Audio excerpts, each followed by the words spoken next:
Alléluia. Bien-aimé, avant de rencontrer le Christ, il y avait un esprit ou des esprits qui liaient la vie de la plupart d'entre nous. On était prisonniers de certaines habitudes, on était prisonniers de certaines paroles, on était prisonniers même de certaines personnes. Il y avait peut-être quelqu'un dans ta famille, ou quelqu'un dans le quartier, ou quelqu'un dans ton entourage qui avait le contrôle de ta vie. Il y avait peut-être quelqu'un qui t'avait lié avec une parole et tu ne pouvais pas te défaire. Il y avait peut-être quelqu'un ici qui avait ses entrailles liées, qui avait ses reins liés et ne pouvait même pas avoir d'enfant parce qu'il y avait un lien qui maintenait notre vie. Mais la Bible dit que c'est pour la liberté que lui il nous a franchis. Donc quand il est venu dans notre vie, il a emmené la liberté. Il a mis une séparation spirituelle entre nous et notre oppresseur. Que ce soit une personne que le diable utilise pour oppresser notre vie, ou que ce soit le diable lui-même qui oppresse nos vies. Jésus-Christ a mis une séparation. Vous voyez? Et aujourd'hui, lorsqu'il arrive qu'il met cette séparation, le démon qui se manifestait en toi par une maladie chronique, qui se manifestait en toi par un manque d'opportunité, qui se manifestait en toi par un manque de vision, par un esprit d'indigence, ce démon-là est chassé très très loin de toi. Et malheureusement, nous les chrétiens, nous sommes les octroyeurs de visas. Nous sommes des constructeurs de ponts, des bâtisseurs de routes. Nous bâtissons des routes qui ramènent les démons que Dieu a déjà chassés vers nous. Normalement, lorsque le Christ arrive et qu'il s'installe en nous, ces esprits-là vont très loin de nous. Parce qu'il y a la lumière dans notre maison. Parce qu'il y a la lumière dans notre vie. Le soleil de justice s'est levé dans notre vie. Mais à cause de nos propres habitudes, les ampoules là, c'est comme si tu vas les dévisser toi-même. L'obscurité revient. Et la route que Jésus avait cassée, le lien, le cordon qu'il avait coupé, toi-même tu le reconstruis. Tu reconstruis le pont. Parce que lorsque Jésus chasse cet esprit, il met une séparation entre vous.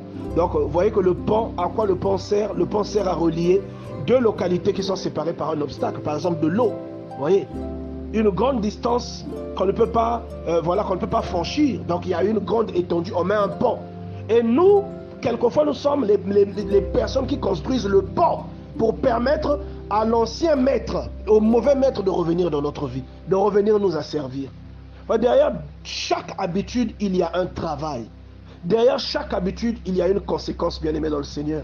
Aujourd'hui, pour que le président Macron vienne vous visiter, vous devez lui donner une suite présidentielle ou un palais s'il vient de votre pays.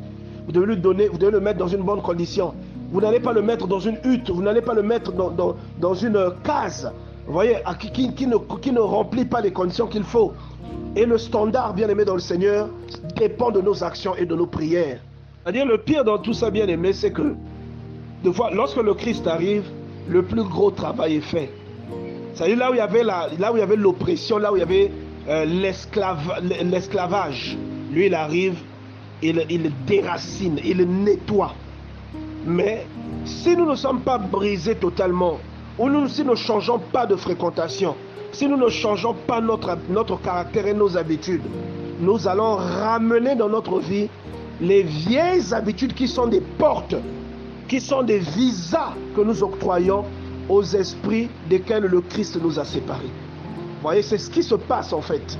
Et vous allez voir que les problèmes qui avaient quitté votre vie reviennent à nouveau prendre le dessus dans votre vie. Et c'est là où la Bible dit, dans Matthieu 12, verset 45, « Il s'en va et il prend avec lui 7 autres démons plus méchants que lui. Et ils entrent dans la maison, ils s'y établissent. Et la dernière condition de cet homme est pire que la première. » Vous voyez? On dit que si la maison n'est pas entretenue, si la maison est en désordre, si elle est ordonnée, on voit tout de suite que cette maison est habitée.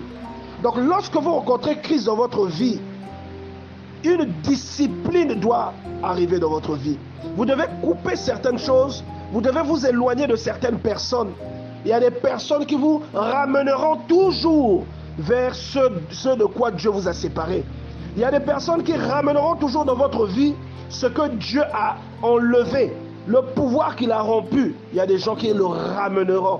Et parfois, ce n'est pas des gens, parfois ce sont vos propres habitudes qui ramèneront ces choses-là. Vous voyez?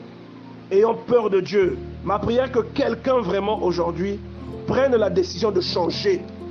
Que quelqu'un prenne la décision de changer ses habitudes.